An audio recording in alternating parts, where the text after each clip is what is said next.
Hi dear students and parents. ഒരു 10 minute കൊണ്ട് നമുക്ക് ജിമെയിൽ ആപ്ലിക്കേഷൻ ജിമെയിൽ 2026 ആപ്ലിക്കേഷൻ കൊടുക്കാൻ വേണ്ടി നോക്കാം.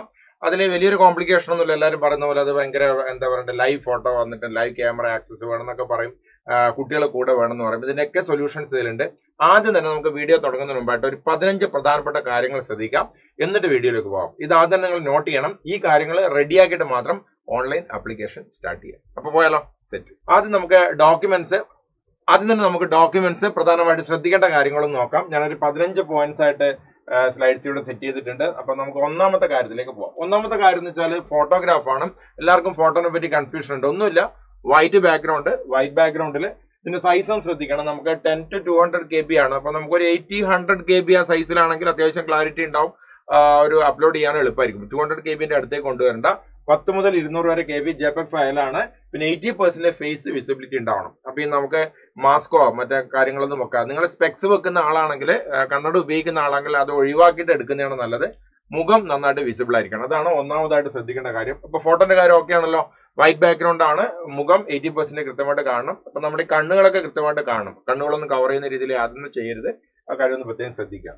രണ്ടാമതായിട്ട് നമുക്ക് വേണ്ടത് നമ്മുടെ സിഗ്നേച്ചർ. ഒരു വൈറ്റ് പേപ്പർ എടുക്കുക, സിഗ്നേച്ചർ ഇടുക. അങ്ങനെ സിഗ്നേച്ചർ ഇട്ട് കഴിഞ്ഞാൽ അത് നമുക്ക് JPEG ഫോർമാറ്റിൽ 10 to 100 KB, അത് നിങ്ങൾ ഒരു 50-60 KB സൈസിന്റെ ഉള്ളിൽ സെറ്റ് ചെയ്താൽ മതി, സ്കാൻ ചെയ്താൽ മതി. സാധാരണ ഇപ്പോൾ മിക്കവാറും നല്ല മൊബൈൽ ഫോൺസിലൊക്കെ എല്ലാവരും സ്കാനേഴ്സ് ഉണ്ട്. ഒരു 10 to 50 KB സൈസിൽ നിങ്ങളുടെ സിഗ്നേച്ചർ ഇടാം, സ്കാൻ ചെയ്യാം. അത് ബ്ലാക്ക് ഇങ്കിലായിരിക്കും കുറച്ചും കൂടെ നന്നാവുക. അത് JPEG ഫയലില് സിഗ്നേച്ചറും കൂടെ സെറ്റ് ചെയ്യാം. രണ്ടാമത്തെ കാര്യം സെറ്റായി. ഇനിയിപ്പോ നമുക്ക് മൂന്നാമതായിട്ട് വേണ്ടുന്ന കാര്യം എന്ന് വെച്ചാൽ സ്കാൻഡ് 10th സർട്ടിഫിക്കറ്റ്. ഇത് ശ്രദ്ധിക്കണം.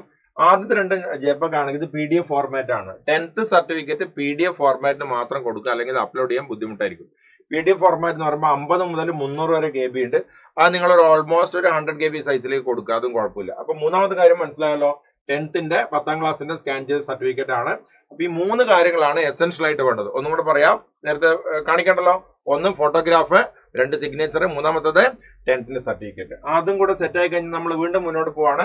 പിന്നെ നമുക്ക് ഏറ്റവും കൂടുതൽ ഇപ്രാവശ്യം വന്നിരിക്കുന്ന മാറ്റം വെബ്കാം സപ്പോർട്ട് ചെയ്യുന്ന അല്ലെങ്കിൽ ക്യാമറ സപ്പോർട്ട് ചെയ്യുന്ന ഒരു ഡിവൈസിലായിരിക്കും നിങ്ങൾ ചെയ്യേണ്ടത്. മിക്കവാറും ലാപ്ടോപ്പിലാണെങ്കിൽ മിക്കവാറും ലാപ്ടോപ്പിൽ ക്യാമറ ഉണ്ടാവല്ലോ, ആ ക്യാമറ ആക്സസ് ചെയ്യണം. അത് ഉപയോഗിച്ചിട്ടാണ് ലൈവ് ഫോട്ടോ എടുക്കുന്നത്. അപ്പൊ ഇവിടെ ഒരു ഡൗട്ട് നിങ്ങൾക്കുണ്ട്, കുട്ടി കൂടെ വേണ്ടേ ലൈവ് ഫോട്ടോ? ഇപ്പൊ ഞാനിപ്പോ ഒരു കുട്ടിയുടെ ആപ്ലിക്കേഷൻ ഇവിടുന്ന് ചെയ്യണമെങ്കിൽ കുട്ടി എന്റെ കൂടെ വേണ്ടേ? കുട്ടി കൂടെ ഇല്ലാതെയും ചെയ്യാം. അത് ഞാൻ ആ അവസരത്തിൽ പറഞ്ഞുതരാം എങ്ങനെയാണ് ചെയ്യുന്നത്. സാധാരണ ഇതിൽ കുട്ടികൾ കൂടെ നിന്നാലും മാത്രമേ ലൈവ് ഫോട്ടോ എടുക്കാൻ വേണ്ടി പറ്റൂ. പക്ഷെ കുട്ടി കൂടെ ഇല്ല, ചിലപ്പോൾ ഹോസ്റ്റലിലോ വേറെ ദൂരെ എവിടെയെങ്കിലാണ് കുട്ടി പഠിക്കുന്നതെങ്കിൽ കുട്ടി കൂടെ ഇല്ലാതെ തന്നെ ചെയ്യാനുള്ള ഒരു ട്രിക്കും കൂടെ ഞാൻ പറഞ്ഞുതരാം. അത് ആ സമയത്തേക്ക് ഒന്ന് വെയിറ്റ് ചെയ്യാം. അപ്പൊ നമുക്ക് ലൈവ് വെബ്കാം സപ്പോർട്ടിംഗ് ക്യാമറ ഉണ്ടാവണം. അപ്പൊ അത് ഒരു പ്രധാനപ്പെട്ട റിക്വയർമെന്റ് ആണ്, ശ്രദ്ധിക്കാം. പിന്നെ നമ്മുടെ ആധാർ കാർഡിന്റെ കാര്യം ഒരുപാട് പ്രാവശ്യം പറഞ്ഞാണ്. ആധാർ നിർബന്ധമായിട്ട് കയ്യിലുണ്ടായിരിക്കണം. ആധാറിലെ ഡീറ്റെയിൽസ് കൊടുക്കാനുണ്ട്. പിന്നെ ആധാറിന്റെ വെരിഫിക്കേഷൻ ഉണ്ടാവും. നിങ്ങളുടെ ആധാർ ഒരു പർട്ടിക്കുലർ മൊബൈൽ നമ്പറിനോട് ലിങ്ക് ചെയ്തിട്ടുണ്ടാവും. ആ മൊബൈൽ നമ്പറിലേക്ക് ഒരു OTP വരുന്നുണ്ട്. അപ്പൊ ഓൺലൈൻ ആപ്ലിക്കേഷൻ ചെയ്യാൻ പോകുന്നതിന് മുമ്പ് വ്യക്തമായിട്ട് ശ്രദ്ധിക്കുക, ആധാറിലെ ലിങ്ക്ഡ് മൊബൈൽ നമ്പർ നിങ്ങളുടെ കയ്യിലുണ്ടാവണം.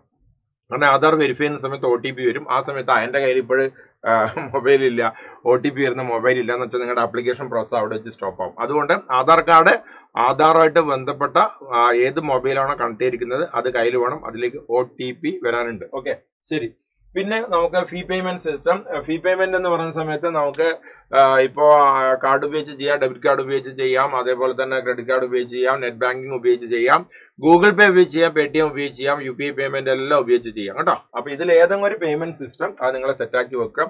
ആ സമയത്ത് പേയ്മെന്റ് കൊടുക്കാൻ ഓടണ്ട, പേയ്മെന്റ് ഡിവൈസ് എടുക്കാൻ ഓടണ്ട. നേരത്തെ തന്നെ ഗൂഗിൾ പേയോ ഏതാச்சுം ആവശ്യമായിട്ടുള്ള എമൗണ്ട് ഉള്ള ആ ഒരു പേയ്മെന്റ് സിസ്റ്റം കയ്യിൽ റെഡിയാക്കി വെക്കാം. ഓക്കെ, ഞാനിത് 1 by 1 ആയിട്ട് പറയുന്നത് ഇത് മറന്നു പോകണ്ടെന്ന് കരുതിയിട്ടാണ്. പലപ്പോഴും നിങ്ങൾ അക്ഷയ കേന്ദ്രത്തിൽ പോകുന്ന സമയത്ത് നിങ്ങൾ ഇത് ചെയ്യുന്ന സമയത്ത് തന്നെ 3, 4, 5 ആൾ ക്യൂവിലുണ്ടാവും. അപ്പൊ നിങ്ങൾ എന്തെങ്കിലും ഒരു ഡോക്യുമെന്റ് കയ്യിലില്ലെങ്കിൽ അവരെന്താ പറയാ, എന്നാ പിന്നെ വരും എന്ന് പറയും. നിങ്ങൾ വരുമ്പോഴത്തേക്ക് അതിനേക്കാളും വലിയ ക്യൂ ആവും. അപ്പൊ അതിന്റെ ഒന്നും റിസ്ക് എടുക്കണ്ട. ഈ സംഗതികൾ സെറ്റ് ചെയ്ത് പോയി കഴിഞ്ഞാൽ കാര്യങ്ങൾ എളുപ്പമായി. പിന്നെ നമുക്ക് പ്രധാനമായിട്ടും 2 മൊബൈൽ നമ്പർ 2 ഇമെയിലും വേണം. ഈ 2 മൊബൈൽ നമ്പറും നിങ്ങളുടെ കയ്യിൽ ഉണ്ടായിരിക്കണം. ഇപ്പൊ എന്റെ ഫസ്റ്റ് മൊബൈൽ നമ്പർ 9895 ഒരു സംതിങ് ആണെങ്കിൽ സെക്കൻഡ് 8947, അങ്ങനെ 2 മൊബൈൽ നമ്പർ ഉണ്ട്. ഈ 2 മൊബൈൽ നമ്പറും ആപ്ലിക്കേഷൻ കൊടുക്കുമ്പോൾ നിങ്ങളുടെ കയ്യിൽ ഉണ്ടായിരിക്കണം. ഒന്നും കൂടെ പറയാം, ഇവിടെ നിങ്ങൾ കൊടുക്കുന്ന 2 മൊബൈൽ നമ്പറും ചിലപ്പോൾ ഗൾഫിലെ ആളോ അല്ലെങ്കിൽ ദൂരത്തിലെ ആളോ ഏതെങ്കിലും മൊബൈൽ നമ്പർ കൊടുത്താൽ OTP മിസ്സാവും. നിങ്ങൾ കൊടുക്കുന്ന 2 മൊബൈൽ നമ്പറിലേക്ക് OTP വരുന്നുണ്ട്. അതുകൊണ്ട് ഈ 2 മൊബൈൽ നമ്പർ കയ്യിലെ ഉണ്ടായിരിക്കണം. പിന്നെ പ്രധാനമായിട്ട് 2 ഇമെയിൽ.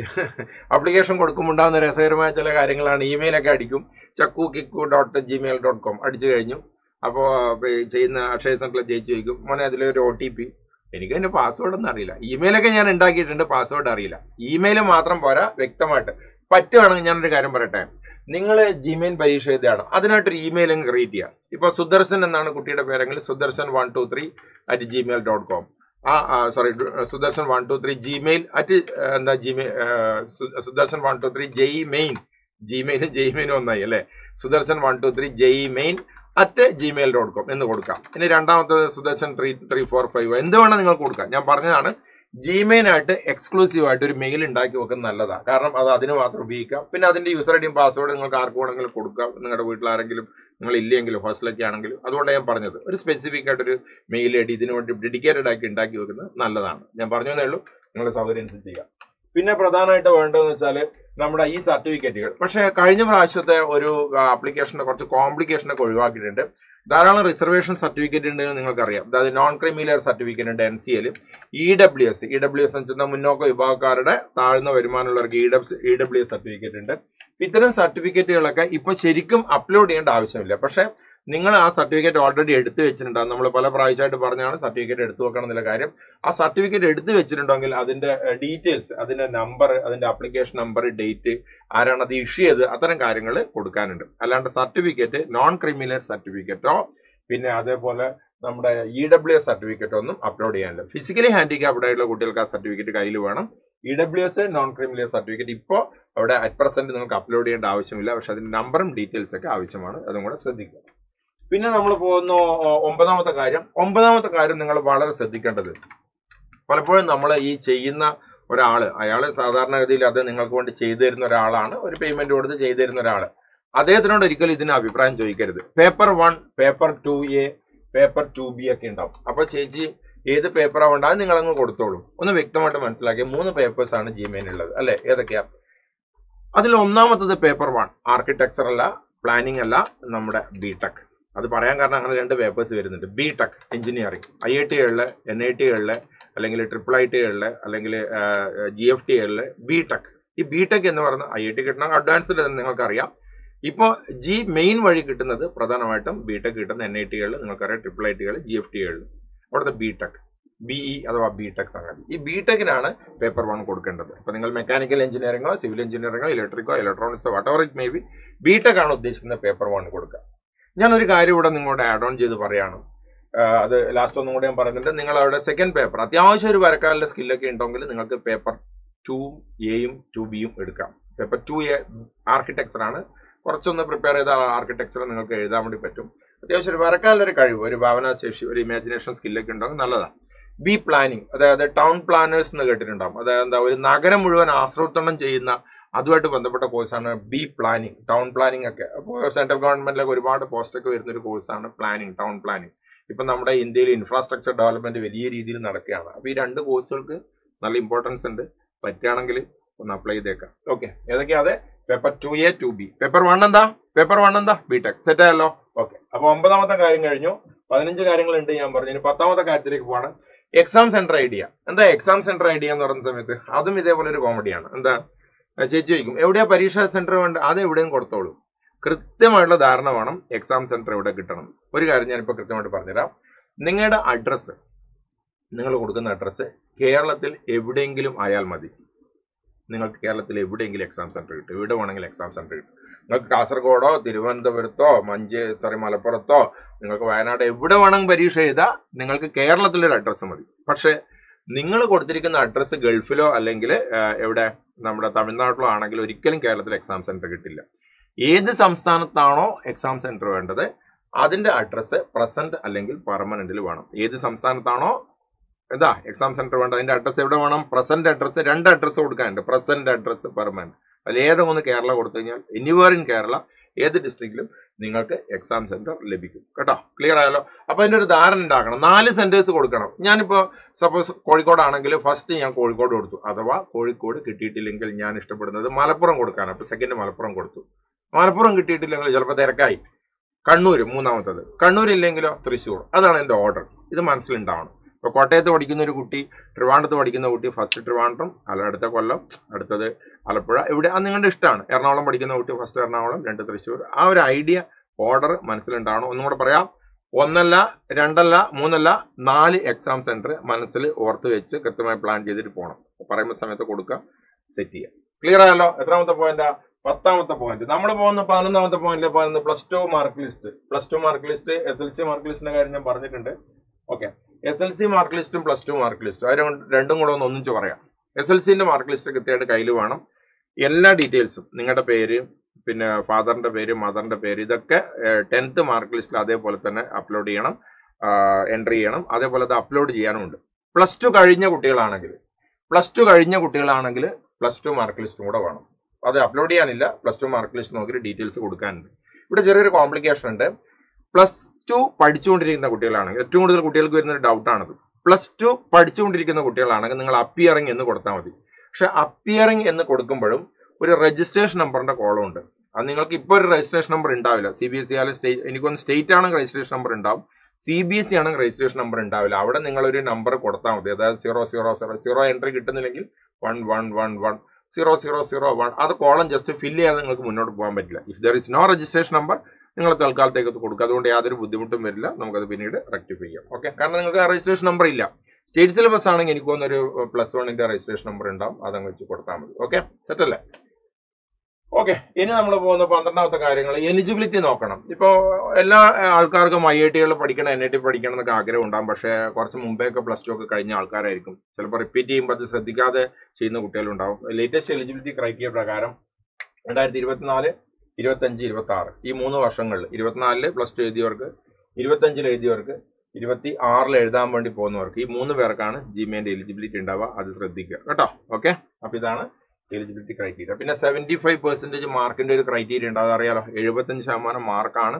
പരീക്ഷ എഴുതാൻ 75% മാർക്ക് വേണ്ട. പക്ഷെ നിങ്ങൾക്ക് NIT-കളിലേക്കോ തുടർന്ന് IIT-കളിൽ അഡ്മിഷൻ എടുക്കണമെങ്കിൽ 5 subject, physics, chemistry, maths, biology plus any other subject, അത് ഏതാണോ മാർക്ക് കൂടുതൽ അതും കൂടെ നോക്കിയിട്ട് 75% മാർക്ക് നിർബന്ധമാണ്. അപ്പൊ ഈ കാര്യം കൂടെ ശ്രദ്ധിക്കുക. Okay, eligibility. പിന്നെ OTP വെരിഫിക്കേഷൻ ഞാൻ നേരത്തെ പറഞ്ഞത് ഒന്നും കൂടെ സ്പെസിഫൈ ചെയ്ത് പറഞ്ഞത്, ഇത് രണ്ടാമത് അവിടെ പോയി കഷ്ടപ്പെട്ട് പോയി ബുദ്ധിമുട്ടാവണ്ട. 2 മൊബൈൽ നമ്പറിലേക്കും പിന്നെ ഏതിലേക്കാ? 2 മൊബൈൽ നമ്പറിലേക്കും 2 ഇമെയിൽ IDയിലേക്കും OTP വരും. അത് കൃത്യമായിട്ട് വെരിഫൈ ചെയ്താൽ മാത്രമേ മുന്നോട്ട് പോകാൻ പറ്റും. ആ കാര്യം സെറ്റ് ആയല്ലോ. ഓക്കെ, അതുകൊണ്ടാണ് എടുത്ത് ഒന്നും കൂടെ ഞാൻ പറഞ്ഞത്. ശരി, പിന്നെ 14ാമത്തെ കാര്യം എന്ന് വെച്ചാൽ ഈ റിയൽ ടൈം ഫോട്ടോ റിക്വയർമെന്റ്സ്. അപ്പൊ ഈ റിയൽ ടൈം ഫോട്ടോ എടുക്കുന്ന സമയത്ത് നല്ല ക്ലാരിറ്റി വേണം. അപ്പൊ ഈ നമ്മൾ ഫോട്ടോ എടുക്കുന്ന സമയത്ത് നല്ല ബാക്ക്ഗ്രൗണ്ടിൽ ലൈറ്റ് ഒക്കെ വരുന്ന സമയത്ത്, കാരണം നിങ്ങൾ എടുക്കുന്ന റിയൽ ടൈം ഫോട്ടോവും നിങ്ങൾ കൊടുക്കുന്ന ആധാറിലുള്ള ഫോട്ടോവും വെരിഫൈ ചെയ്യുന്നുണ്ട്. അപ്പൊ ഇവിടെ ഒരു ചെറിയ പ്രശ്നമുണ്ട്. എന്താ? നിങ്ങളുടെ ആധാർ അപ്ഡേറ്റ് ചെയ്തില്ല. ചിലപ്പോൾ 3 വയസ്സോ 5 വയസ്സോ ഉണ്ടാകുമ്പോഴുള്ള കുഞ്ഞായിരിക്കുമ്പോഴുള്ള ഫോട്ടോ ആധാറിലാണെങ്കിൽ ഫോട്ടോ മിസ്മാച്ച് വരും. അപ്പൊ അവിടുന്ന് മുന്നോട്ട് പോകാൻ ബുദ്ധിമുട്ടുണ്ട്. പക്ഷെ പേടിക്കാല്ല, അവിടെ ഒരു 3ാമത്തെ ഓപ്ഷൻ ഉണ്ട്, ഞാൻ ചെയ്യുമ്പോൾ കാണിച്ചു തരാം കേട്ടോ. അപ്പോൾ അതുകൊണ്ട് ആധാർ അപ്ഡേറ്റ് ചെയ്യേണ്ടത് വളരെ അത്യാവശ്യമാണ്. ഇനിയിപ്പോൾ അപ്ഡേറ്റ് ചെയ്തില്ലെങ്കിൽ ടെൻഷൻ അടിക്കേണ്ട, കുഴപ്പമൊന്നുമില്ല, നമുക്ക് അതിനുള്ള വഴികളുണ്ട്, പറഞ്ഞുതരാം. ഓക്കെ, ശരി. അപ്പൊ റിയൽ ടൈം ഫോട്ടോ റിക്വയർമെന്റിന്റെ കാര്യം ഞാൻ പറഞ്ഞു. പിന്നെ നമുക്ക് പ്രധാനമായിട്ടും ഈ ഒരു കാര്യം കൂടെ ഒന്ന് നോക്കുക. ഇപ്പൊ പല കുട്ടികളും ഇപ്പോൾ നമുക്കറിയാം BTechന് GMAന് വേണ്ടിയിട്ട് ഓൾമോസ്റ്റ് 13 lakhs 14 lakh സ്റ്റുഡൻസ് ഒക്കെ ഇപ്രാവശ്യം GMAN പരീക്ഷ എഴുതുന്നതാണ് പറയുന്നത്. പക്ഷെ അതിനെ സംബന്ധിച്ച് തുച്ഛമായ എണ്ണം കുട്ടികൾ, വളരെ കുറഞ്ഞ എണ്ണം കുട്ടികളാണ് ഈ സംഗതികൾ എഴുതുന്നത്. ആർക്കിടെക്ചറും പ്ലാനിങ്ങും വളരെ കുറച്ച് കുട്ടികളാണ്. അത്യാവശ്യം നിങ്ങൾക്ക് ഒരു ഇമാജിനേഷൻ സ്കില്ലും കുറച്ച് വരക്കാനുള്ളൊരു കഴിവും ഒരു എന്താ പറയണ്ടേ ഇങ്ങനെയുള്ള ക്രിയേറ്റിവിറ്റി ഒക്കെ ഉണ്ടെങ്കിൽ ആർക്കിടെക്ചറും പ്ലാനിങ്ങും കൂടെ അറ്റൻഡ് ചെയ്തോളൂ. കാരണം അതിലുള്ളൊരു ട്രാഫിക് കുറവാണ്, കുട്ടികളുടെ ട്രാഫിക് കുറവാണ്, കിട്ടാൻ സാധ്യത കൂടുതലാണ്. പിന്നെ ഒരുപാട് AI ഒക്കെ വരുന്നതുകൊണ്ട് AI ഇനേബിൾഡ് ആയിട്ട് ഒരുപാട് സാധ്യതകൾ ആർക്കിടെക്ചറൽ പ്ലാനിങ്ങിലും വരുന്നുണ്ട്. അപ്പോൾ BTechന്റെ കൂടെ വേണമെങ്കിൽ ഇതും കൂടെ നോക്കാം. ഇപ്പൊ സെറ്റായില്ലേ 15 കാര്യങ്ങൾ. അപ്പൊ ഒന്നും കൂടെ വേണമെങ്കിൽ ഒന്ന് ബാക്കിലോട്ട് പോയിട്ട് കാണുക. ഈ 15 കാര്യങ്ങൾ നോക്കിക്കഴിഞ്ഞാൽ നമുക്ക് നേരെ ഓൺലൈൻ ആപ്ലിക്കേഷൻ സ്റ്റാർട്ട് ചെയ്യാം. സെറ്റല്ലേ? അപ്പൊ ഇത് റെഡി ആക്കിയിട്ട് മാത്രം ഓൺലൈൻ ആപ്ലിക്കേഷൻ തുടങ്ങാം. അപ്പൊ അടുത്ത സ്റ്റെപ്പിലേക്ക് പോയാലോ? ഓൺലൈൻ ആപ്ലിക്കേഷൻ്റെ ഡെമോ കാണിക്കാം. ഓക്കെ, അപ്പൊ നമ്മൾ ഒരു ഓൺലൈൻ ആപ്ലിക്കേഷൻ ഡെമോ കാണിക്കുകയാണ്. ഒഫീഷ്യൽ സൈറ്റ് നിങ്ങൾക്കറിയാം, jemain.nta.nic.in. ഒഫീഷ്യൽ സൈറ്റ് ഓപ്പൺ ചെയ്ത് കഴിഞ്ഞാൽ ഇങ്ങനെ ഒരു ഇന്റർഫേസ് ഫസ്റ്റ് പേജ് കിട്ടും. കുറെ നോക്കിയിട്ട് വായിച്ച് നോക്കിയിട്ട് സമയം കളയണ്ട, നേരെ നമുക്ക് എവിടത്തേക്ക് പോവാം? നമ്മുടെ registration four JMAN 2026 candidate activity. ഞാനിപ്പോൾ ലൈവായിട്ട് കാണിക്കുന്നതിന് പകരം ഞാൻ നേരത്തെ ചെയ്തപ്പോഴും അല്ലെങ്കിൽ കുറച്ച് നേരത്തെ മുമ്പ് കുറച്ച് സ്ക്രീൻഷോട്ട് കമ്പൈൻ ചെയ്തിട്ടാണ് ചെയ്തത്. ക്വിക്കായിട്ട് നിങ്ങൾ കാര്യങ്ങൾ മനസ്സിലാക്കി തരാം. ലൈവായിട്ടാണ് ഇങ്ങനെ എടുത്ത് പോകുന്ന സമയത്ത് ഒരുപാട് ടൈം ഡിലേ ആവും. ഇത് ക്വിക്കായിട്ട് ഇനിയുള്ള വീഡിയോ നിങ്ങളൊരു 10 മിനിറ്റ് ശ്രദ്ധിച്ചു കഴിഞ്ഞാൽ കൃത്യമായിട്ടുള്ള ഐഡിയ വരും. കോംപ്ലിക്കേഷൻ വരുന്ന സ്റ്റേജിൽ ഞാൻ നിർത്തിയിട്ട് ഒന്നും കൂടെ വ്യക്തമായിട്ട് പറഞ്ഞു തരുന്നുണ്ട്. പിന്നെ ഒരുപാട് കാര്യങ്ങൾ, ഒരുപാട് എക്സ്പ്ലനേഷൻ ഒന്നും വേണ്ട. ഇപ്പൊ കാൻഡിഡേറ്റ് നെയിം കൊടുക്കാൻ, നെയിം ഓഫ് ഫാദർ കൊടുക്കുന്നിടത്തൊക്കെ ഒരുപാട് നമ്മൾ നെയിം ഓഫ് ഫാദർ കൊടുക്കും, വേണ്ടല്ലോ. അത് നിങ്ങൾക്ക് അറിയാം, കണ്ടാൽ തന്നെ മനസ്സിലാവും. കോംപ്ലിക്കേഷൻ വരുന്ന സ്ഥലത്ത് കുറച്ചും കൂടെ നമുക്ക് ഫോക്കസ് ചെയ്യാം. അപ്പൊ നമുക്ക് കാൻഡിഡേറ്റ് ആക്ടിവിറ്റിയിൽ ക്ലിക്ക് ചെയ്യാം. അപ്പോൾ നമുക്ക് എന്താ കിട്ടുക, രജിസ്ട്രേഷന്റെ പ്രോസസ്സ് നമുക്ക് സ്റ്റാർട്ട് ചെയ്യാൻ വേണ്ടി പറ്റും.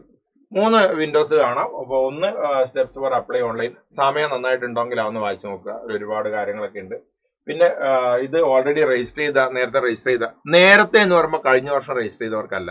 ഇപ്പൊ ചിലപ്പോൾ നിങ്ങൾ എന്റെ വീഡിയോ കാണുന്നതിന് മുമ്പേ വേറെ വീഡിയോസ് ഒക്കെ കണ്ടിട്ട് ഓൾറെഡി രജിസ്ട്രേഷൻ ചെയ്തിട്ടുണ്ടാവും. അവർക്ക് ഒന്നും കൂടെ റീഓപ്പൺ ചെയ്യണമെന്നുള്ള ലിങ്കാണിത്, വിൻഡോ ആണ്. ഇവിടെയാണ് നമ്മൾ ചെയ്യേണ്ടത്, രജിസ്റ്റർ യുവർ സെൽഫ്, നമ്മുടെ പുതിയ രജിസ്ട്രേഷൻ ചെയ്യുക. അപ്പൊ സെന്റർ മധ്യഭാഗത്തുള്ള ഇവിടെ രജിസ്ട്രേഷൻ സ്റ്റാർട്ട് ചെയ്യാം. അങ്ങനെ അതിൽ രജിസ്ട്രേഷൻ ചെയ്ത് കഴിഞ്ഞാൽ കുറെ കാര്യങ്ങളൊക്കെ വായിച്ചു നോക്കാനുണ്ടാവും, ഇൻസ്ട്രക്ഷൻസ് ഉണ്ടാവും. അപ്പൊ അതൊക്കെ ഒന്ന് നന്നായിട്ട് വായിച്ചു നോക്കിയിട്ട് ഇവിടെ ക്ലിക്ക് ടു പ്രൊസീഡ് ചെയ്യും. അപ്പോൾ ക്ലിക്ക് ടു പ്രൊസീഡ് കൊടുത്തു കഴിഞ്ഞാൽ ഓട്ടോമാറ്റിക് ആയിട്ട് കുറെ ഇൻഫർമേഷൻ, നിങ്ങളുടെ ബേസിക് ഡീറ്റെയിൽസ് ആണ്. 10th സർട്ടിഫിക്കറ്റിൽ SLC ബുക്കിലുള്ള അതേപോലെ കൊടുക്കണം, തെറ്റിക്കരുത്. ഒരുപാട് മനസ്സിൽ ഇങ്ങനെയുള്ള ടെൻഷൻ, നെർവസ്നെസ്സും കൊണ്ട് ഓൺലൈൻ ആപ്ലിക്കേഷൻ ചെയ്യരുത്, ഉറപ്പായിട്ട് തെറ്റും. ഇപ്പം നിങ്ങൾ ആദ്യമായിട്ട് ചെയ്യുന്ന ഒരാളാണെങ്കിൽ തെറ്റി വരാനുള്ള ചാൻസ് ഭയങ്കര കൂടുതലാണ്. അതുകൊണ്ട് ഒന്ന് ചെയ്ത് പരിചയമുള്ള ഒരാൾക്ക് കൊടുക്കുന്നതാണ് നല്ലത്. വെറുതെ റിസ്കിന് നിൽക്കണ്ട. അല്ലെങ്കിൽ നിങ്ങൾ കൂൾ മൈൻഡോട് കൂടി വേറെ ഒന്നും ചെയ്യരുത്, ബാക്കിയൊക്കെ മാറ്റി വെക്കുക, നിങ്ങളുടെ മറ്റു മൊബൈൽ ഫോണൊക്കെ സാരം. കാരണം ഇത് നിങ്ങളുടെ ലൈഫിനെ സംബന്ധിച്ച് ഏറ്റവും ഇമ്പോർട്ടൻ്റ് ആയിട്ടുള്ള ഒരു പ്രോസസ്സാണ്. ഇതിലെന്തെങ്കിലും മിസ്റ്റേക്ക് വന്നു കഴിഞ്ഞാൽ നിങ്ങൾക്ക് അറിയാലോ അതിൻ്റെ കോംപ്ലിക്കേഷൻ. ചിലപ്പോൾ 1-2 വർഷമൊക്കെ റിപ്പീറ്റ് ചെയ്യുന്ന കുട്ടികളുണ്ടാവും. അതുകൊണ്ട് വളരെ ശ്രദ്ധിച്ച് ചെയ്യുക എന്നുള്ള കാര്യം ഒരിക്കൽ കൂടി ഓർമ്മിപ്പിക്കുകയാണ്. ശരി, basic details, candidate name, guardians name, പിന്നെ ഡേറ്റ് ഓഫ് ബർത്ത്, പിന്നെ ഫീമെയിൽ ആണോ മെയിൽ ആണോ ജെൻഡർ, ഗാർഡിയൻസിന് ഇത് കൊടുക്കുക, കൺഫേം ഡേറ്റ് ഓഫ് ബർത്ത് ചെയ്യും. ഇത് പറഞ്ഞുകൊണ്ടിരിക്കേണ്ട ആവശ്യമില്ല, കണ്ടാൽ തന്നെ മനസ്സിലാവും എന്താ ചെയ്യേണ്ടത്. ആ പേജ് ഫസ്റ്റ് അങ്ങ് കംപ്ലീറ്റ് ചെയ്ത് പിന്നെയും കുറച്ച് ബേസിക് ഡീറ്റെയിൽസ് ഒക്കെ കൊടുക്കാനുണ്ട്. അങ്ങനെ കൊടുത്ത് നമ്മുടെ അഡ്രസ് പേജിലേക്ക് എത്തും. ഇവിടെ പ്രത്യേകം ശ്രദ്ധിക്കണം. അഡ്രസ് പേജിൽ എത്തുമ്പോൾ എന്താ ശ്രദ്ധിക്കേണ്ട മക്കളെ, അഡ്രസ് പേജിൽ എത്തുമ്പോൾ പ്രസന്റ് അഡ്രസ്സും പെർമനന്റ് അഡ്രസ്സും ഉണ്ട്. പ്രത്യേകം ഞാൻ പറഞ്ഞാണ്, കേരളത്തിൽ എവിടെയെങ്കിലും അഡ്രസ്സ് കൊടുത്താൽ മാത്രമേ നിങ്ങൾക്ക് കേരളത്തിൽ എക്സാം സെന്റർ കിട്ടൂ. ഇപ്പൊ തമിഴ്നാട് നിന്ന് വന്ന് കേരളത്തിൽ കോച്ചിങ്ങിന് വരുന്ന ഒരു കുട്ടി, ആ കുട്ടി കേരളത്തിൽ സെന്റർ വേണം. എന്ത് ചെയ്യണം, നിങ്ങൾ പഠിക്കുന്ന സൈലത്തിന്റെ അഡ്രസ്സ് കൊടുത്തോളൂ, കുഴപ്പമൊന്നുമില്ല. അതിനിപ്പോൾ പ്രൂഫൊന്നും ചോദിക്കുന്നില്ല. ഇപ്പൊ സൈലം നിങ്ങൾ പാലക്കാടാണ് പഠിക്കുന്നതെങ്കിൽ, അല്ലെങ്കിൽ ട്രിവാൻഡ്രത്താണ് പഠിക്കുന്നതെങ്കിൽ, എറണാകുളത്താണ് പഠിക്കുന്നത്, സൈലത്തിന്റെ അഡ്രസ്സ് കൊടുത്തോളൂ. അതിനെന്താ, നിങ്ങളൊരു കേരളത്തിലെ അഡ്രസ്സ് കൊടുത്താൽ അത് പ്രൂഫൊന്നും അവിടെ ചോദിക്കുന്നില്ല. അങ്ങനെ കൊടുത്താൽ നിങ്ങൾക്ക് ഉറപ്പായിട്ട് കേരളത്തിൽ സെന്റർ കിട്ടും. പ്രസന്റ് അഡ്രസ്സിലോ പെർമനന്റ് അഡ്രസ്സിലോ ഏതെങ്കിലും ഒന്ന്. ഇപ്പൊ നിങ്ങൾക്ക് എബ്രോഡ് സെന്റർ വേണമെങ്കിൽ ഏതെങ്കിലും ഒരു അഡ്രസ്സ് എന്ത് ചെയ്യണം, എബ്രോഡ് കൊടുക്കണം. ദുബായ് സെന്റർ വേണം, ദുബായിൽ ഒരു അഡ്രസ്സ് കൊടുക്കണം, അല്ലാണ്ട് അത് കിട്ടില്ല കേട്ടോ. ക്ലിയർ ആയല്ലോ, സെറ്റ് ആണല്ലോ. പ്രധാനപ്പെട്ട ഒരു ഡൗട്ടാണ്, അപ്പൊ ആ ഭാഗത്തൊന്ന് ഫോക്കസ് ചെയ്യും. ശരി, ഇപ്പൊ പിൻകോഡൊക്കെ കൊടുത്ത് ഒന്ന് സെറ്റ് ചെയ്യാം. അതിനുശേഷം നല്ലൊരു സ്ട്രോങ് പാസ്വേഡ് അല്ലെ, നല്ലൊരു സ്ട്രോങ് പാസ്വേഡ് സെറ്റ് ചെയ്യാം. സാധാരണ നിങ്ങൾ കൊടുക്കുന്ന പാസ്വേഡിനെക്കാളും കുറച്ചും കൂടെ ഒരു പവർഫുൾ ആയിട്ടുള്ള നല്ലൊരു പാസ്വേഡ് കൊടുത്ത് അതും കൂടെ സെറ്റ് ചെയ്യാം, സബ്മിറ്റ് ചെയ്യാം. അങ്ങനെ അടുത്ത സ്റ്റെപ്പിലേക്ക് പോകും. കൊടുത്ത ഡീറ്റെയിൽസ് ഒന്നും കൂടെ വെരിഫൈ ചെയ്യാം. മൈ നെയിം, ഗാർഡിയൻസ് നെയിം, പിന്നെന്താണ് മൊബൈൽ നമ്പർ, കാര്യങ്ങളൊക്കെ ഒന്നും കൂടെ വെരിഫൈ ചെയ്യാം. പിന്നെ അവിടെ കുറച്ച് സെക്യൂരിറ്റി ക്വസ്റ്റനും കാര്യങ്ങളൊക്കെ ഉണ്ട്, അതൊക്കെ കണ്ടാൽ തന്നെ മനസ്സിലാവും. അപ്പൊ പ്രധാനമായിട്ട് വെരിഫിക്കേഷൻ ശ്രദ്ധിക്കണം, നേരത്തെ കൊടുത്തിരിക്കുന്ന വിവരങ്ങൾ ശരിയാണോ എന്ന് ഒന്നും കൂടെ ശ്രദ്ധിക്കുക. അതിനുശേഷം OTP വരണം. അപ്പൊ ഒന്നും കൂടെ എന്തെങ്കിലും എഡിറ്റ് ചെയ്യാനുണ്ടോ നോക്കുക, അല്ലെങ്കിൽ ഐ അഗ്രി കൊടുത്ത് സബ്മിറ്റ് ഫോർ OTP കൊടുക്കുക. രജിസ്ട്രേഷൻ ഫോം സബ്മിറ്റ് ചെയ്യുക, OTPക്ക് വേണ്ടി വെയിറ്റ് ചെയ്യുക. അപ്പൊ ഇവിടെ ഇതൊക്കെ വെരിഫൈ ചെയ്ത് നമ്മൾ OTPക്ക് വേണ്ടി വെയിറ്റ് ചെയ്യുമ്പോൾ OTP വരും. എവിടെയൊക്കെ OTP വരിക, നമ്മളെ ഇമെയിൽ ID-യിലേക്കും വരും, മൊബൈൽ നമ്പറിലേക്കും വരും. വന്ന OTP എൻ്റർ ചെയ്ത് കൊടുക്കുക. പിന്നെ അവിടെ പെർമനന്റ് അഡ്രസ് ഒക്കെ കൊടുക്കാനുണ്ട്. അപ്പോൾ അത് വന്നിരിക്കുന്ന OTP കൊടുക്കുക. അപ്പൊ അതുകൊണ്ട് ഞാൻ നേരത്തെ പറഞ്ഞ എന്താണ്, ഈ OTP ഉള്ള മൊബൈൽ ഈ സമയത്ത് കയ്യിലില്ലെങ്കിൽ എന്ത് ചെയ്യും, നമ്മളവിടെ സ്റ്റക്കായി, പിന്നെ ഒന്നും ചെയ്യാൻ വേണ്ടി പറ്റില്ല. അതുകൊണ്ട് പ്രത്യേകം ഓർമ്മിക്കുക, കൊടുക്കുന്ന മൊബൈൽ നമ്പറിലേക്ക് OTP വരും, അത് കയ്യിൽ ഉണ്ടായിരിക്കണം. സെറ്റ് അല്ലേ? OTP കൂടെ കൊടുത്തു കഴിഞ്ഞാൽ സബ്മിറ്റ് രജിസ്ട്രേഷൻ ഫോം കൊടുക്കുക. അപ്പോൾ രജിസ്ട്രേഷൻ ഫോം സബ്മിറ്റ് ചെയ്യുമ്പോൾ തന്നെ നിങ്ങളുടെ ആപ്ലിക്കേഷൻ നമ്പർ കിട്ടും. അത് പെട്ടെന്ന് എഴുതിയെടുക്കുക, മൊബൈലൊന്ന് സേവ് ചെയ്ത് വെക്കുക കേട്ടോ. ആപ്ലിക്കേഷൻ നമ്പർ സേവ് ചെയ്ത് വെക്കണം, അത് വളരെ വളരെ ഇമ്പോർട്ടൻ്റ് ആണ്. അതിന് ജസ്റ്റ് സ്ക്രീനിൽ ഒരു ഫോട്ടോ ആ സമയത്ത് എടുത്താൽ മതി, അല്ലെങ്കിൽ എഴുതി വെക്കോ നോട്ട് ചെയ്ത് വെക്കോ, എന്ത് വേണമെങ്കിൽ ചെയ്യും. അപ്പൊ ഇനിയും നമുക്ക് മുന്നോട്ട് പോകാനുണ്ട്. അപ്പൊ നമുക്ക് പ്രാഥമികമായ രജിസ്ട്രേഷൻ നമ്മൾ ചെയ്ത് നമ്മുടെ ആപ്ലിക്കേഷൻ ഫോം അതിന്റെ ആദ്യ ഘട്ടം മാത്രമാണ് കംപ്ലീറ്റ് ചെയ്തത്. ഇനി നമ്മൾ വീണ്ടും മുന്നോട്ട് പോയിട്ട് ഒരുപാട് കാര്യങ്ങൾ ചെയ്യാനുണ്ട്. പേഴ്സണൽ ഡീറ്റെയിൽസ് കൊടുക്കണം, ഡിസബിലിറ്റി ഡീറ്റെയിൽസ് കൊടുക്കണം, ഐഡന്റിറ്റി ഡീറ്റെയിൽസ് കൊടുക്കണം, രജിസ്റ്റേർഡ് അപാർ ഐ ഡി ഒന്നും നിർബന്ധമില്ല. APAAR ID yes or no എന്നുണ്ട്, ഇല്ലെങ്കിൽ നോ കൊടുത്താൽ മതി. ഒരുപാട് പിള്ളേർ ചോദിക്കുന്നുണ്ട് അപാർ ID ഇല്ല, ഇല്ലെങ്കിൽ കുഴപ്പമില്ലാതെ നോ കൊടുത്താൽ മതി. എന്തൊക്കെ നിങ്ങൾക്ക് കംപ്ലീറ്റ് ചെയ്യാനായിട്ട് ഇവിടെ കാണാം. അപ്പൊ അതുമായിട്ട് മുന്നോട്ട് പോകാം. നിങ്ങൾ ആകെ കംപ്ലീറ്റ് ചെയ്ത basic contact details, registration details ആണ്, ബാക്കിയൊക്കെ കിടക്കുകയാണ്. അപ്പൊ വീണ്ടും നമ്മൾ മുന്നോട്ട് പോകുന്നു. അങ്ങനെ മുന്നോട്ട് പോകുന്ന സമയത്ത് വീണ്ടും നമ്മുടെ കുറെ പേഴ്സണൽ ഡീറ്റെയിൽസ് ചോദിക്കുന്നുണ്ട്. ആ പേഴ്സണൽ ഡീറ്റെയിൽസിൽ കാറ്റഗറി കൊടുക്കണം. പിന്നെ ഡയബറ്റിക് ആണോ എന്നൊക്കെ ചോദിക്കുന്നുണ്ട്. സ്റ്റേറ്റ് സിലബസ് ഏത് സംസ്ഥാനത്തു നിന്നാണ് നിങ്ങൾ 10th കംപ്ലീറ്റ് ചെയ്ത് ഈ ക്വാളിഫിക്കേഷൻ കംപ്ലീറ്റ് ചെയ്ത് ചോദിക്കുന്നുണ്ട്. ആ കാര്യങ്ങളൊക്കെ ഒന്ന് കൊടുക്കുക. Candidate name, date of birth, guardians name, diabetic ആണോ ചോദിക്കുന്നുണ്ട്. അതൊക്കെ നിങ്ങൾക്ക് എക്സാം ഹോളിൽ പ്രത്യേകം എന്തെങ്കിലും പ്രിവിലേജ് വേണമെന്ന് അറിയാൻ വേണ്ടിയിട്ടാണ്. അങ്ങനെയുള്ള കുറച്ച് ബേസിക് ഡീറ്റെയിൽസ് ഒക്കെ കൊടുത്ത് മുന്നോട്ട് പോവുക. പിന്നെ അതിനുശേഷം പ്ലേസ് ഓഫ് റെസിഡൻസ്, അത് അർബൻ റൂറൽ, അത് നിങ്ങളുടെ ഗ്രാമപ്രദേശത്താണോ നഗരത്താണൊക്കെയാണ് ചോദിക്കുന്നത്. പിന്നെ കാറ്റഗറി ശ്രദ്ധിക്കണം. കാറ്റഗറി നിങ്ങൾ OBC കാറ്റഗറി ആണെങ്കിൽ തീർച്ചയായിട്ടും OBC NCL സെലക്ട് ചെയ്യണം, അല്ലെങ്കിൽ SC/ST ആണെങ്കിൽ അത് സെലക്ട് ചെയ്യണം. ഇപ്പോഴെടുക്കുന്ന കാറ്റഗറി പെർമനന്റ് ആണ്. കാറ്റഗറി സർട്ടിഫിക്കറ്റ് ഒന്നും അപ്ലോഡ് ചെയ്യാനില്ല, പക്ഷെ അതിന്റെ ഡീറ്റെയിൽസ് കൊടുക്കാനുണ്ട്. ഇപ്പൊ കാറ്റഗറി ഈ ഭാഗത്ത് വരുന്നുണ്ട്, അപ്പൊ അത് ശ്രദ്ധിച്ച് ചെയ്യാം. ഇപ്പൊ ഇനി ഇവിടെ ഒരു പ്രധാനപ്പെട്ട ഒരു കാര്യം എന്ന് വെച്ചാൽ മോഡ് ഓഫ് പ്രിപ്പറേഷൻ ചോദിക്കുന്നുണ്ട്. അതിപ്പോ സെൽഫ് സ്റ്റഡി കൊടുത്താലും ട്യൂഷൻ കോച്ചിങ് കൊടുത്താലും കുഴപ്പമൊന്നുമില്ല, അതുകൊണ്ട് പ്രത്യേകിച്ച് വലിയ മാറ്റങ്ങളൊന്നും ഉണ്ടാവാൻ പോകുന്നില്ല. പിന്നെ ഫാദറിന്റെ എഡ്യൂക്കേഷൻ ക്വാളിഫിക്കേഷൻ ഒക്കെ ചുമ്മാ ഒരു ഡാറ്റയാണോ അതൊക്കെ അങ്ങ് കൊടുത്ത് മുന്നോട്ട് പോകാം. അപ്പോൾ മീഡിയ ഒക്കെ ചോദിക്കേണ്ടത് അതൊക്കെ വെച്ചിട്ട് മുന്നോട്ട് പോകാം. പിന്നെ നിങ്ങൾക്ക് അടുത്ത ഒരു പേജിലേക്ക് വരുമ്പോൾ കാണാൻ വേണ്ടി പറ്റുന്നത് ഫിസിക്കലി ഡിസേബിൾഡ് ആയിട്ടുള്ള ഹാൻഡിക്യാപ്ഡ് ആയിട്ടുള്ള കുട്ടികൾക്കൊക്കെ ഉള്ള ഡീറ്റെയിൽസ് ആണ്. നിങ്ങൾക്ക് ഫിസിക്കൽ ഡിസബിലിറ്റി ഉണ്ടെങ്കിൽ ഈ ഭാഗം ഫില്ല് ചെയ്യുക, അല്ലെങ്കിൽ അതർവൈസ് ഓക്കെ. പിന്നെ അത് കഴിഞ്ഞ് നിങ്ങളുടെ ഐഡന്റിറ്റി പ്രൂഫ് സെലക്ട് ചെയ്യാണ്. ആധാർ കാർഡാണോ, ഡിജി ലോക്കർ ആണോ, ഇന്ത്യൻ പാസ്പോർട്ട് ആണോ. ഈ ആധാർ ഇവിടെ സെലക്ട് ചെയ്യുകയാണെങ്കിൽ തീർച്ചയായിട്ടും എന്ത് അവിടെ സംഭവിക്കും, ആധാറിന്റെ വെരിഫിക്കേഷൻ ഉണ്ടാവും. അപ്പൊ ആധാറിൽ എന്തെങ്കിലും കോംപ്ലിക്കേഷനുള്ള ആൾക്കാർ, ഫോട്ടോ മിസ്മാച്ചോ അല്ലെങ്കിൽ എന്തെങ്കിലും കറക്ഷനൊക്കെ ഉള്ള ആൾക്കാർ മറ്റ് സംഗതികൾ, ഇപ്പൊ പാൻ കാർഡിനൊക്കെ അത് ചെയ്യാം, അല്ലെങ്കിൽ പാസ്പോർട്ടിനൊക്കെ അത് ചെയ്യുന്നത് നല്ലത്, അല്ലെങ്കിൽ ഡിജി ലോക്കർ ഉപയോഗിച്ചൊക്കെ ചെയ്യേണ്ടി വരും. പക്ഷെ ആധാർ സെലക്ട് ചെയ്യുകയാണെങ്കിൽ അടുത്ത പേജിൽ ചില ആൾക്ക് അതൊരു പണിയായിരിക്കും, കാരണം ഫോട്ടോയിലൊക്കെ മിസ്മാച്ച് വന്നാൽ അപ്പൊ ശ്രദ്ധിക്കണം. അപ്പൊ ആധാർ അപ്ഡേറ്റഡ് ആകുമ്പോൾ ഒരു കുഴപ്പമില്ല. അതർവൈസ് ബാക്കി ഏതെങ്കിലും ഒരു ഐഡന്റിറ്റി സെലക്ട് ചെയ്തിട്ട് മുന്നോട്ട് പോവുക. ഓക്കെ. അപ്പൊ ഇവിടുന്ന് സെലക്ട് ചെയ്ത ഐഡന്റിറ്റി അനുസരിച്ചിട്ടാണ് നിങ്ങൾ അടുത്ത കാര്യങ്ങൾ നോക്കുക. അപ്പൊ ഞാൻ ആധാറാണ് സെലക്ട് ചെയ്യുമെങ്കിൽ എനിക്ക് എന്റെ ആപ്ലിക്കേഷൻ നമ്പർ കൊടുക്കണം, കാൻഡിഡേറ്റ് നെയിം ഉണ്ടാവും, ആധാർ നമ്പർ ഞാൻ ഇവിടെ കൊടുക്കേണ്ടി വരും. അപ്പൊ ആധാർ നമ്പർ കൊടുത്ത് ഒന്നും കൂടെ ആധാർ നമ്പർ കൺഫേം ചെയ്യണം. ആധാർ നമ്പർ ഞാൻ കൊടുത്ത് 12, 47, 36, 48 കൊടുത്തു, അതൊന്നും കൂടെ കൺഫേം ചെയ്യും. അപ്പൊ ആധാർ നമ്പറിലേക്ക് കൺഫേം ചെയ്ത് നമുക്കത് സബ്മിറ്റ് ചെയ്ത് കഴിഞ്ഞാൽ എന്ത് ചെയ്യും, നമ്മുടെ ആധാറിന്റെ വെരിഫിക്കേഷൻ അവിടെ ഉണ്ടാവും. ആധാറിന്റെ വെരിഫിക്കേഷന് വേണ്ടിയിട്ട് നമ്മുടെ OTP വരും. ആ വരുന്ന OTP എൻ്റർ ചെയ്ത് കൊടുത്താൽ ആ സബ്മിറ്റ് ചെയ്ത് കൊടുത്താൽ പ്രോസസ്സ് കംപ്ലീറ്റ് ചെയ്യും. അപ്പൊ ഏറ്റവും നല്ല ഇതാണ്, ആധാർ ഉണ്ടെങ്കിൽ കയ്യിൽ വെരിഫൈഡ് ആധാർ ആണെങ്കിൽ ഒരു കുഴപ്പമില്ല. ആധാർ കൊടുക്കുന്നു, ആധാർ നമ്പറിലേക്ക് ആധാർ നമ്പർ കൊടുക്കുന്നു, ആധാർ കൊടുത്തിരിക്കുന്ന ലിങ്ക്ഡ് മൊബൈൽ നമ്പറിന്റെ OTP വരുന്നു, സബ്മിറ്റ് ചെയ്യുന്നു, സെറ്റ്. അപ്പൊ ഒന്നും പഠിക്കാനില്ല. മറ്റു കാര്യങ്ങളൊക്കെ ആണെങ്കിൽ പിന്നീട് ഒരു ഡിക്ലറേഷൻ ഒക്കെ ചിലപ്പോൾ ആവശ്യം വരും, എന്നാലും നിങ്ങൾക്ക് അത് വെച്ച് ചെയ്യാൻ കുഴപ്പമൊന്നുമില്ല കേട്ടോ. ശരി. അടുത്തായിട്ട് ചോദിക്കുന്നത്, അപ്പൊ ആധാറിന്റെ കാര്യങ്ങളൊക്കെ നമ്മൾ എന്ത് ചെയ്തു, സെറ്റ് ചെയ്തു. അപ്പൊ ഇനി ചോദിക്കുന്ന അബാർ ID ഉണ്ടോ. അപ്പൊ അവിടെ യെസ് ഉണ്ട്, നോ ഉണ്ട്. അബാർ ID ഇല്ലെങ്കിൽ നോ കൊടുക്കുക, ഉണ്ടെങ്കിൽ യെസ് കൊടുക്കുക, ഡീറ്റെയിൽസ് കൊടുക്കുക, അത്രയേ ഉള്ളൂ. Okay, set. അപ്പൊ അബാർ ID ഇല്ലെങ്കിൽ വിഷമിക്കേണ്ട ആവശ്യമൊന്നുമില്ല. പിന്നെ ഇതിവിടെ പേപ്പർ സെലക്ട് ചെയ്യാണ്ട് പേപ്പർ 1 ഞാൻ നേരത്തെ പറഞ്ഞില്ലേ, പേപ്പർ 1 ഏതാ, B Tech, paper 2A BArch, paper 2B B planning. അപ്പൊ വരക്കുന്ന കുട്ടികളൊക്കെ ആണെങ്കിൽ അതും കൂടെ നോക്കി. പിന്നെ ക്വസ്റ്റ്യൻ പേപ്പർ മീഡിയം ചോദിക്കുന്നുണ്ട്. എക്സാം ഇവിടെയാണ് എക്സാം സിറ്റി കൊടുക്കേണ്ടത്. Exam city 1, 2, 3, 4. അപ്പൊ ഇവിടെ വീണ്ടും ഞാൻ പറയാം, കേരളത്തിൽ എവിടെയെങ്കിലും നിങ്ങൾ അഡ്രസ്സ് കൊടുത്തിട്ടുണ്ടോ മാത്രമേ ഇവിടെ കേരള ഓപ്പൺ ആയി കിട്ടും. അത് നമുക്ക് ഓപ്പൺ ആയി വരുന്നതാണ്. തമിഴ്നാട് കൊടുത്തൊരിക്കലും കേരള കിട്ടില്ല, അതുകൊണ്ട് ശ്രദ്ധിച്ച് അവിടെ കൊടുക്കുക. അപ്പൊ അങ്ങനെ നമ്മൾ എന്ത് ചെയ്തു, ഈ എക്സാം സിറ്റിയും കൂടെ കൊടുത്തു കേട്ടോ. അപ്പൊ 4 എക്സാം സിറ്റി ഇവിടെ സെലക്ട് ചെയ്തു. പ്രധാനപ്പെട്ട കാര്യമാണ് എക്സാം സിറ്റിന്റെ സെലക്ഷൻ, അതും കൂടെ നമ്മൾ ചെയ്തു. ഇനി അത് കഴിഞ്ഞ് 10th മാർക്ക് ലിസ്റ്റിന്റെ ഡീറ്റെയിൽസ് കൊടുക്കാം. 10th നിങ്ങൾ എവിടെയാണ് പഠിച്ചത്, അതിന്റെ name of year of passing ചോദിക്കുന്നുണ്ട്, സ്കൂളിന്റെ ഡീറ്റെയിൽസ് ചോദിക്കുന്നുണ്ട്, ക്വാളിഫിക്കേഷൻ. അപ്പൊ ഇത് ഞാൻ ഫാസ്റ്റ് ആയിട്ട് പറയുന്നത് എന്തുകൊണ്ടാണെന്ന് അറിയോ, ഇതിൽ ഒരുപാട് സമയം കളയണ്ട. ഇപ്പൊ ജസ്റ്റ് ഈ ഐഡിയ നിങ്ങൾക്ക് ഉള്ളിലുണ്ടോ. ഇപ്പൊ 10th ഡീറ്റെയിൽസ് കൊടുക്കണമെന്ന് 10 മിനിറ്റ് നോക്കിയിട്ട് ഞാൻ പറയേണ്ട ആവശ്യമില്ല, അത് കണ്ടാൽ തന്നെ മനസ്സിലാവും. ഇയർ ഓഫ് പാസിംഗ് അത് ഒരുവിധം ഇതുമായിട്ട് യാതൊരു ബന്ധമില്ലാത്ത ആൾക്കാർക്ക് വരെ വളരെ വേഗത്തിൽ ചെയ്യാൻ വേണ്ടി പറ്റുന്ന കാര്യങ്ങൾ, ഒന്നും ഒരു കോംപ്ലിക്കേഷനും ഇല്ല. അതുകൊണ്ട് തന്നെ ഒരുപാട് സമയം അതിൽ കളയുന്നില്ല. 10th ഡീറ്റെയിൽസ് അങ്ങ് കൊടുക്കുക.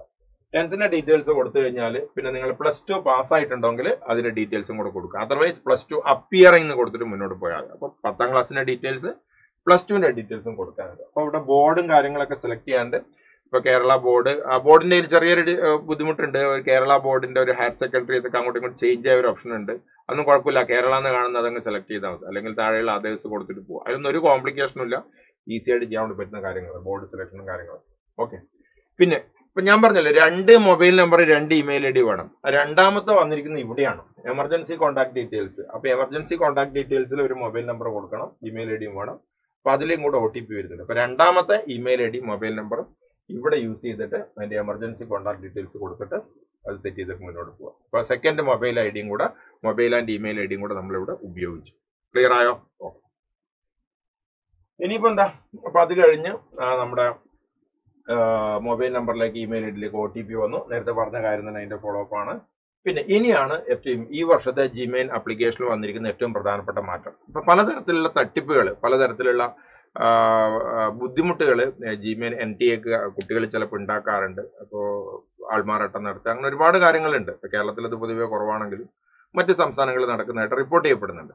അപ്പൊ അതൊക്കെ തടയുക എന്നുള്ളതാണ് ഈ ഒരു ലൈവ് ഫോട്ടോഗ്രാഫിന്റെ ഒരു പർപ്പസ് എന്ന് തന്നെ. അപ്പൊ നമുക്ക് ഇവിടെയാണ് ഈ ക്യാപ്ചർ ദ ഫോട്ടോഗ്രാഫ്. അപ്പൊ നമ്മുടെ വെബ്കാം ഓൺ ചെയ്യുക, ഡിവൈസുമായിട്ട് കണക്ട് ചെയ്ത് വെബ്കാം ഓൺ ചെയ്യുക, ക്യാമറ ഓൺ ചെയ്തിട്ട് ആ സമയത്ത് തന്നെ നമ്മുടെ ഒരു ലൈവ് ഫോട്ടോ അപ്ലോഡ് ചെയ്യുകയാണ് ചെയ്യുന്നത്. അപ്പൊ ലൈവ് ഫോട്ടോ ഒന്നും കൂടെ നിങ്ങൾക്ക് റിഫ്രഷ് ചെയ്ത് ഒന്നും കൂടെ നിങ്ങൾക്ക് വ്യക്തമായി കാണുന്ന രീതിയിലും ലൈറ്റ് ഒക്കെ ഇട്ടിട്ട് മാറുന്ന റിഫ്രഷ് കൊടുക്കുക, അതർവൈസ് അപ്ലോഡ്. അപ്പൊ നിങ്ങളുടെ വെബ്കാം എന്താണോ നിങ്ങളുടെ ക്യാമറ അതുമായിട്ട് കണക്ട് ചെയ്തിട്ട് ഈ സ്റ്റേജ് എത്തുമ്പോൾ ക്യാമറയുടെ മുന്നിൽ നന്നായിട്ട് സെറ്റ് ചെയ്ത് നിന്ന് ഒരു ഫോട്ടോ എടുക്കാനുണ്ട് കേട്ടോ. അതിൽ കണ്ണുകളൊക്കെ വ്യക്തമായി കാണുന്ന രീതിയിൽ, വെളിച്ചം വരുന്ന രീതിയിൽ ഒരു ലൈവ് ഫോട്ടോ ഈ സ്റ്റേജിൽ എടുക്കാനുണ്ട്. അങ്ങനെ എടുത്തു കഴിഞ്ഞാൽ നിങ്ങൾക്ക് അടുത്തൊരു പേജിൽ ഒരു പണി ചിലപ്പോഴും കിട്ടാൻ ചാൻസ് ഉണ്ട്. എന്താ അറിയോ, ഈ ലൈവ് നിങ്ങൾ നേരത്തെ ആധാറാണ് കൊടുത്തതെങ്കിൽ നിങ്ങളുടെ ആധാറിലുള്ള ഫോട്ടോവും പിന്നെ ഈ എടുത്ത ലൈവ് ഫോട്ടോവും നല്ല സിമിലാരിറ്റി, നല്ല മാച്ചിങ് വേണം. അത് മാച്ചിങ് അല്ലെങ്കിൽ പ്രശ്നമാണ്. അപ്പോൾ അവിടെ ഒരു ബുദ്ധിമുട്ട് വരും. അപ്പോൾ എടുത്ത live photo should be similar to, അതെന്തായിരിക്കണം, ഏതുമായിട്ട് സിമിലർ ആയിരിക്കണം, ആധാറായിട്ട്. അപ്പൊ ഇതിനോട് സെയിം ആവണം. അപ്പൊ തീർച്ചയായിട്ടും ഒരു ക്വസ്റ്റ്യൻ വന്നു, സെയിം ആവുന്നില്ല, ആധാർ അപ്ഡേറ്റഡ് ആയില്ല. ഈ പ്രത്യേകിച്ച് ഇപ്പൊ ആധാർ അപ്ഡേറ്റ് ചെയ്യാൻ നല്ല ടൈം എടുക്കുന്നുണ്ട് അല്ലേ. അങ്ങനെ അഥവാ നിങ്ങൾക്ക് സെയിം ആവുന്നില്ലെങ്കിൽ ഒന്നും കൂടെ റീക്യാപ്ചർ ചെയ്ത് നോക്കുക. എന്നിട്ടോ മൂന്നാമത്തെ ഒരു ഓപ്ഷൻ കണ്ടോ അവിടെ, എന്താണ് application, proceed to fill the application form with Aadhaar photo mismatch. ഇനി എന്റെ മിസ്മാച്ച് ഉണ്ട് എനിക്ക് മനസ്സിലായി, എന്നാലും ഞാൻ ഈ ഓപ്ഷൻ ക്ലിക്ക് ചെയ്യുന്നു. എന്താണ്, proceed with application form with Aadhaar photo mismatch candidate. പിന്നെ അതിന്റെ കണ്ടീഷനൊക്കെ അവർ പറയുന്നുണ്ട്, അത് കുഴപ്പമൊന്നുമില്ല, ഇത് വെച്ചിട്ട് നിങ്ങൾക്ക് മുന്നോട്ട് പോവാം. ഓക്കെ, മനസ്സിലായോ? ശരി. ഇതാണ് ലൈവ് ഫോട്ടോന്റെ കാര്യം. അപ്പോൾ ഇനി ഞാനൊരു കാര്യം നിങ്ങളോട് ഞാൻ പറഞ്ഞതെന്ന് വെച്ചാൽ, സപ്പോസ് നമ്മുടെ ലൈവ് ഫോട്ടോ നമുക്ക് കുട്ടി അടുത്തില്ല എന്ന് വിചാരിക്കാം. കുട്ടി ഹോസ്റ്റലിലാണ്. ഇവിടെ നമുക്ക് രണ്ട് കാര്യങ്ങൾ ചെയ്യാം. ഒന്ന്, ഇവിടെ നിങ്ങൾക്കൊരു QR കോഡ് ജനറേറ്റ് ചെയ്യുന്നുണ്ട്. അപ്പൊ നിങ്ങൾക്ക് വേറൊരു മൊബൈലിൽ നിന്നാണ് കൊടുക്കുന്നതെങ്കിൽ ഈ QR കോഡ് ജനറേറ്റ് ചെയ്തിരിക്കുന്ന QR കോഡ് ഉപയോഗിച്ച് നിങ്ങൾക്ക് ഫോട്ടോ അപ്ലോഡ് ചെയ്യാം. അതർവൈസ് അതിനേക്കാൾ എളുപ്പമുള്ള ഒരു കാര്യം എന്ന് വെച്ചാൽ, നിങ്ങൾ ഓൾറെഡി ഈ യൂസർ ID പാസ്വേഡൊക്കെ ക്രിയേറ്റ് ചെയ്ത് കഴിഞ്ഞു. അപ്പൊ കുട്ടിക്ക് അതൊന്ന് അയച്ചു കൊടുക്കുക. നിങ്ങളെ കുട്ടി ദൂരാണുള്ളതെങ്കിൽ ഈ സ്റ്റെപ്പ് മാത്രം കുട്ടിയോട് അവിടുന്ന് ചെയ്യാൻ വേണ്ടി പറയാം. ഒരു മൊബൈൽ ഫോൺ ഉപയോഗിച്ചോ അല്ലെ വെബ്കാം ഉപയോഗിച്ചിട്ടോ, കുട്ടി എവിടെയാണോ ഉള്ളത്, ഇപ്പോൾ കുട്ടി കോട്ടയത്താണ് അല്ലെങ്കിൽ തൃശ്ശൂരാണെങ്കിൽ അല്ലെങ്കിൽ കോഴിക്കോടാണ് നിങ്ങളെ വീട്ടിൽ നിന്നാണ് ചെയ്യുന്നതെങ്കിൽ ഈ സ്റ്റെപ്പ് വരെ ചെയ്ത് നിർത്തിയിട്ട്, മോനെ ഇതാണ് യൂസർ ID പാസ്വേഡും, ഇത് ഉപയോഗിച്ച് ഈ സ്റ്റെപ്പ് വരെ കുട്ടി എന്ത് ചെയ്യുക, വീണ്ടും നമ്മൾ ആപ്ലിക്കേഷൻ റീഓപ്പൺ ചെയ്തിട്ട് ഈ സ്റ്റേജ് വരെ എത്തിച്ചിട്ട് ഫോട്ടോ മാത്രം കുട്ടി അപ്ലോഡ് ചെയ്യുക. ബാക്കി നിങ്ങൾ ഇവിടുന്ന് ചെയ്തോളൂ, പേയ്മെന്റ് ഇവിടുന്ന് ചെയ്തോളൂ. അതാണ് ഒരു വഴി. അല്ലെങ്കിൽ നിങ്ങൾക്ക് ഈ QR കോഡ് സ്കാൻ ചെയ്തിട്ടും ചെയ്യാം. ഇപ്പൊ QR കോഡ് അയച്ചു കൊടുത്ത് അതിന്റെ എത്രത്തോളം ടെക്നിക്കലി അത് ഫീസിബിൾ ആണെന്ന് എനിക്കറിയില്ല, ഞാൻ ചെയ്ത് നോക്കിയിട്ടില്ല. QR കോഡ് ചെയ്ത് കൊടുത്തിട്ട് ഇവിടുത്തെ ഈ കോഡ് സെൻഡ് ചെയ്ത് കൊടുത്തിട്ട് QR കോഡ് സെൻഡ് ചെയ്ത് കൊടുത്തിട്ട് കുട്ടിക്ക് ആ QR കോഡ് ഉപയോഗിച്ച് മൊബൈലിൽ ക്യാപ്ചർ ചെയ്തിട്ട്, പക്ഷെ അത് എത്രത്തോളം ഇത്രയും കുട്ടികൾ ചെയ്യുന്നതിൻ്റെ ഇടയിൽ എത്രത്തോളം അത് പ്രാക്ടിക്കലി പോസിബിൾ ആണെന്ന് എനിക്കറിയില്ല. അതുകൊണ്ട് നിങ്ങൾ ഏതാണ് അപ്പൊ കഴിയുന്നതും ഏറ്റവും മികച്ചൊരു കാര്യം എന്ന് വെച്ചാൽ കുട്ടിയെ അടുത്ത് കൊണ്ടുവന്നിട്ട് കുട്ടിയും കൂടി ഇരുന്നിട്ട് ചെയ്യുക എന്നുള്ളതാണ്. അപ്പൊ തീരെ അത് പോസിബിൾ ആവാത്ത സമയത്ത് ഇത്തരം കാര്യങ്ങൾ നോക്കാം. ഇതിന്റെ ഒന്ന് നിങ്ങളൊന്ന് ചെക്ക് ചെയ്തിട്ട് ഒന്ന് പറയട്ടെ, ആരെങ്കിലും ചെയ്ത ആൾക്കാരുണ്ടെങ്കിൽ. ഓക്കെ, ശരി. അപ്പൊ അങ്ങനെ അതും കൂടെ നമ്മൾ കഴിഞ്ഞു. അപ്പൊ അത് സെയിം ആയിരിക്കണം എന്നുള്ള ഓപ്ഷൻ ഉണ്ട്. ഇനിയാണ് നമ്മൾ ഏറ്റവും പ്രധാനപ്പെട്ട മറ്റൊരു അപ്ലോഡിങ് വരുന്നത്. ഇവിടെ ആകെ കൂടി 3 ഫയൽസ് മാത്രമേ അപ്ലോഡ് ചെയ്യാനുള്ളൂ. ഒന്ന് നിങ്ങളുടെ ഫോട്ടോഗ്രാഫ്. അപ്പൊ ഫോട്ടോഗ്രാഫിന്റെ ഫയൽ ഞാൻ പറഞ്ഞു നേരത്തെ, ആ ഫയൽ എടുക്കുക. രണ്ടാമത്തെ, അപ്പോൾ ഓൾറെഡി നിങ്ങളുടെ കയ്യിൽ സ്കാൻ ചെയ്ത സംഗതികൾ ഉണ്ടായിരിക്കണം. ഇപ്പൊ സ്റ്റുഡിയോ എന്നൊരു ഫോട്ടോ, പാസ്പോർട്ട് സൈസ് ഫോട്ടോ കൊണ്ടുവന്നിട്ട് ഒരു പ്രയോജനമില്ല, അത് സ്കാൻ ചെയ്ത് കൊണ്ടുവരണം ഒരു ജയ്പൂർ ഫോർമാറ്റ്. ഓക്കെ, സിഗ്നേച്ചർ ഒരു വൈറ്റ് പേപ്പറിലിട്ട് അത് സ്കാൻ ചെയ്ത്. മൂന്നാമത് 10th സർട്ടിഫിക്കറ്റ്. അറ്റ് പ്രസന്റ് ഇപ്പോഴത്തെ 2026 ഓൺലൈൻ ആപ്ലിക്കേഷൻ ഇത് 3 കാര്യങ്ങൾ മാത്രമേ അപ്ലോഡ് ചെയ്യാനുള്ളൂ, വേറെ അപ്ലോഡ് ചെയ്യാനില്ല. ശരി, അപ്പൊ ഈ 3 കാര്യങ്ങൾ അപ്ലോഡ് ചെയ്ത് കഴിഞ്ഞു. ഉറപ്പ് വരുത്തണേ ഫയല് അപ്ലോഡ് ആയിട്ടുണ്ടെന്ന് ഉറപ്പ് വരുത്തണം കേട്ടോ. പലപ്പോഴും കഴിഞ്ഞ പ്രാവശ്യമൊക്കെ ജസ്റ്റ് അപ്ലോഡ് ബട്ടൺ കിട്ടും, അതിങ്ങനെ കറങ്ങിക്കൊണ്ടിരിക്കും, അപ്ലോഡ് ആവില്ല. അപ്പൊ അത് നല്ലോണം ഉറപ്പ് വരുത്തുക, ഒന്നും കൂടെ നോക്കുക. ഫുൾ ടൈം നിങ്ങളുടെ ഒരു പ്രസൻസ് അവിടെ ഉണ്ടാവും. ദയവേത് ആരെങ്കിലും ഈ ഓൺലൈൻ ആപ്ലിക്കേഷൻ കൊടുക്കാൻ ഏൽപ്പിച്ചിട്ട് നിങ്ങൾ നിങ്ങളുടെ ജോലിക്ക് പോകരുത്. അത് ഒരുപാട് കോംപ്ലിക്കേഷൻസ്. ശരിക്കും നിങ്ങളുടെ ആ ദിവസത്തെ ജോലി ഇതാണ്. മേ ബി നിങ്ങൾക്ക് ഒരു ദിവസം ഇതിനായിട്ട് സ്പെൻഡ് ചെയ്യേണ്ടി വരും. എന്തുകൊണ്ടെന്ന് വെച്ചാൽ വീട്ടിൽ നിന്നൊക്കെ ചെയ്യാൻ 10 മിനിറ്റേ വേണ്ടെങ്കിലും, പക്ഷെ അവിടുന്ന് പോയി ഒരാളെ കണ്ടെത്തി അത് ചെയ്ത് സ്കാനിങ് ഒക്കെ ചെയ്ത് അതിലേക്ക് കൊടുത്ത് വരുമ്പോഴത്തേക്ക് ഒരു ദിവസം അതിനായിട്ട് മാറ്റി വെക്കണം. കാരണം നമ്മുടെ മക്കളെ സംബന്ധിച്ചിട്ട് ഇമ്പോർട്ടൻ്റ് ആയിട്ടുള്ള കാര്യമല്ല. അതൊന്ന് ശ്രദ്ധിക്കും. ഈ 3 കാര്യങ്ങൾ. ഇപ്പം എന്തൊക്കെയാണ് അപ്ലോഡ് ചെയ്യേണ്ടത്? Photo, signature, 10th certificate. Set അല്ലേ? ഓക്കെ. അത് കഴിഞ്ഞാൽ നമ്മുടെ ഫൈനൽ സബ്മിഷനായി. ഫൈനൽ സബ്മിറ്റ് കൊടുക്കാം. ഈ സംഗതികളൊക്കെ നോക്കി എല്ലാം ഒന്നും കൂടെ ഒന്ന് വെരിഫൈ ചെയ്യാം. വൺ സബ്മിറ്റഡ് കനോട്ട് സബ്മിറ്റ് ചെയ്ത് കഴിഞ്ഞാൽ ഇതൊന്നും ചേഞ്ച് ചെയ്യാൻ വേണ്ടി പറ്റില്ല. പ്രത്യേകം പറയുന്നത് പേര്, അച്ഛൻ്റെ പേര്, അമ്മയുടെ പേര്, ആ കാര്യങ്ങളൊക്കെ ഒന്നും കൂടെ നോക്കി വെരിഫൈ ചെയ്ത് നിങ്ങൾക്ക് എന്ത് ചെയ്യാം? ഫൈനലായിട്ടുള്ള സബ്മിഷൻ കൊടുക്കാം. ഫൈനലായിട്ട് സബ്മിഷൻ കൊടുക്കുന്നതിന് മുമ്പായിട്ട് ഈ കാര്യങ്ങൾ ഒന്നും കൂടെ ചെക്ക് ചെയ്യണം. ഏതൊക്കെ ഡേറ്റ് ഓഫ് ബർത്ത്, നിങ്ങളുടെ പേര്, മറ്റു കാര്യങ്ങളൊക്കെ ഒന്നും കൂടെ ചെക്ക് ചെയ്ത് ഐ അഗ്രി കൊടുത്ത് ഫൈനൽ സബ്മിഷൻ അങ്ങ് കൊടുക്കുക. അങ്ങനെ ഫൈനൽ സബ്മിഷൻ കൊടുത്തു കഴിഞ്ഞാൽ നിങ്ങൾക്ക് അവസാനത്തെ സ്റ്റേജ് ആയിട്ടുള്ള ഏതിലേക്ക് എത്തുകയാണ്? ഫീ പേയ്മെന്റിലേക്ക് എത്തുക. അപ്പൊ നമ്മുടെ ബാക്കിയൊക്കെ നമ്മൾ ചെയ്തു. അപ്പൊ ഇനി ഫീ പേയ്മെന്റ് മാത്രമേ ഉള്ളൂ. ഫീ പേയ്മെന്റ് നിങ്ങൾ എങ്ങനെയാണ് ചെയ്യുന്നത്? ഗൂഗിൾ പേ ആണോ, പേടിഎം ആണോ, അല്ല നെറ്റ് ബാങ്കിങ് ആണോ, ഡെബിറ്റ് കാർഡ് ആണോ? നിങ്ങളുടെ ഇഷ്ടമാണ്. ആ സംഗതി നേരത്തെ സെറ്റ് ചെയ്ത് വെച്ചിട്ടുണ്ടാവും. അത് ഉപയോഗിച്ച് ഇമെയിലായിട്ട് വെരിഫൈ ചെയ്യാത്തവർ വെരിഫൈ ചെയ്യാം. എഡിറ്റ് ചെയ്യാനുണ്ട് ഒന്നും കൂടെ ചെയ്യാം. അല്ല എങ്കിൽ നിങ്ങൾക്ക് എന്ത് ചെയ്യാം? ഫീ പേയ്മെന്റിലേക്ക് പോവാം. Fee payment proceed to payment കൊടുക്കുമ്പോൾ ഓട്ടോമാറ്റിക് ആയിട്ട് നിങ്ങൾക്ക് അതിന്റെ ഗേറ്റ് വേസ് ഓപ്പൺ ആവും. ഇതിൽ ഏതെങ്കിലും ഒന്ന് ക്ലിക്ക് ചെയ്താൽ മതി. SBIയോ ICICIയോ അത് നിങ്ങളുടെ ബാങ്കല്ല, HDFCയോ ഏത് വേണം ക്ലിക്ക് ചെയ്യാം. എന്നിട്ട് പ്രൊസീഡ് കൊടുക്കാം. ഇത് തന്നെ ക്ലിക്ക് ചെയ്യണമെന്നില്ല. ഇത് ക്ലിക്ക് ചെയ്യാം. പ്രൊസീഡ് ടു പേയ്മെന്റ് കൊടുക്കാം. അങ്ങനെ പ്രൊസീഡ് ടു പേയ്മെന്റ് കൊടുക്കുന്ന സമയത്ത് UPI ആണെങ്കിൽ UPI എടുക്കുക. മറ്റേ ഡീറ്റെയിൽസ് ആണ്, മറ്റേ അതർ ഡെബിറ്റ് കാർഡ് അത് എടുക്കുക. അപ്പൊ ഞാനിപ്പോൾ UPI എടുത്തിട്ട് ചെയ്യുന്നു. അപ്പൊ അങ്ങനെ UPI എടുത്ത് ചെയ്യുന്ന സമയത്ത് അപ്പൊ എനിക്ക് അതിൻ്റെ ഒരു QR കോഡ് കിട്ടുന്നു. അത് സ്കാൻ ചെയ്ത് ഞാൻ എന്ത് ചെയ്തു? എൻ്റെ പേയ്മെന്റ് കൃത്യമായിട്ട് കംപ്ലീറ്റ് ചെയ്തു. അങ്ങനെ എൻ്റെ പേയ്മെന്റ് ഞാൻ കൃത്യമായിട്ട് കംപ്ലീറ്റ് ചെയ്തു. അപ്പോൾ എൻ്റെ final application submission payment complete ചെയ്യുന്നതിനോട് കൂടിയിട്ട് നമ്മുടെ മറ്റു കാര്യങ്ങൾ സെറ്റായി. കാരണം നേരത്തെ തന്നെ നമ്മൾ എന്ത് ചെയ്തിട്ടുണ്ട്? നേരത്തെ തന്നെ നമ്മുടെ ബാക്കി കാര്യങ്ങളൊക്കെ നമ്മൾ കംപ്ലീറ്റഡ് ആണ്. ഗ്രീൻ കളറിൽ കാണുന്നത്. നമുക്ക് ആകെ ബാക്കിയുള്ള എന്തായിരുന്നു? പേയ്മെന്റ് ആയിരുന്നു. പേയ്മെന്റ് സെറ്റ് ചെയ്താൽ പിന്നെ പ്രത്യേകിച്ച് അറിയിപ്പുകളും കാര്യങ്ങളൊന്നും ഉണ്ടാവില്ല. നിങ്ങൾ ലോഗൗട്ട് ചെയ്യണമെന്നുള്ള കാര്യം പ്രത്യേകം ശ്രദ്ധിക്കുക. അതുവരെ ചെയ്ത പ്രോസസ്സൊക്കെ നമുക്ക് സ്റ്റോപ്പ് ചെയ്തിട്ട് ലോഗൗട്ട് ചെയ്യാം. അപ്പോൾ ഈ ആപ്ലിക്കേഷൻ എവിടത്തേക്കും അയക്കേണ്ടതില്ല. ഇത് നിങ്ങൾ നവംബർ 27 വരെ നിൽക്കേണ്ട എക്സാം സെന്ററിന്റെ അവൈലബിലിറ്റിയിൽ അത് ബാധിക്കും. വളരെ പെട്ടെന്ന് തന്നെ ചെയ്യാം. സമാധാനത്തിൽ ചെയ്തോ, തിരക്കൊന്നും വേണ്ട. ആപ്ലിക്കേഷൻ ചെയ്ത് കഴിഞ്ഞാൽ അത് പോസ്റ്റലായിട്ടോ അല്ലെങ്കിൽ ഇമെയിലായിട്ടോ എവിടത്തേക്ക് അയക്കാനില്ല. ജസ്റ്റ് നിങ്ങൾക്ക് അതിൻ്റെ ഒരു കോപ്പി എടുത്ത് വെക്കുന്നത് നല്ലതാണ്. ഒരു കയ്യിൽ ഒരു പ്രിന്റഡ് കോപ്പി എടുത്ത് നമുക്കൊരു സമാധാനമാണ്. അല്ലെങ്കിൽ എവിടെ മൊബൈലിലോ ലാപ്ടോപ്പിലോ എവിടെ സേവ് ചെയ്ത് വെക്കും. ഇത്രയും കാര്യങ്ങളാണ് നമുക്ക് ചെയ്യേണ്ടത്. അപ്പോൾ ഇത് നിങ്ങൾക്ക് മനസ്സിലായി എന്ന് കരുതുകയാണ് എങ്ങനെയാണ് ഓൺലൈൻ ആപ്ലിക്കേഷൻ ചെയ്യേണ്ടതെന്നുള്ള കാര്യം. അപ്പോൾ എന്തെങ്കിലും ഡൗട്ട്സ് ഉണ്ടെങ്കിൽ നമ്മൾ ഇതിൻ്റെ താഴെ നിങ്ങൾ കമൻ്റ് ആയിട്ട് അയക്കുക. ഞാൻ പെട്ടെന്ന് തന്നെ മറുപടി തരുന്നതാണ്. അപ്പോൾ എന്തായിട്ടും ജിമെയിൽ ആപ്ലിക്കേഷൻ വളരെ കോംപ്ലിക്കേറ്റഡ് ഒന്നുമില്ല. വളരെ കുറഞ്ഞ ഡോക്യുമെന്റ്സ് മാത്രമേ ആവശ്യമുള്ളൂ. അപ്പോൾ ഒന്ന് ശ്രദ്ധിച്ച് ചെയ്ത് കഴിഞ്ഞാൽ വളരെ ക്വിക്കായിട്ട് ചെയ്യാൻ വേണ്ടി പറ്റും. അപ്പോൾ എല്ലാവർക്കും 2026 ജിമെയിൽ പരീക്ഷ എഴുതി നിങ്ങളുടെ മനസ്സിലുള്ള NIT-കളിലേക്കും IIIT-കളിലേക്കും GFT-കളിലേക്കൊക്കെ പോകാൻ വേണ്ടി പറ്റട്ടെ എന്ന് ആശംസിക്കുകയാണ്. ഇതുമായിട്ട് ബന്ധപ്പെട്ട കൂടുതൽ വീഡിയോ സീരീസുകൾ വരുന്ന ദിവസം വരുന്നതായിരിക്കും. Thank you all the very best.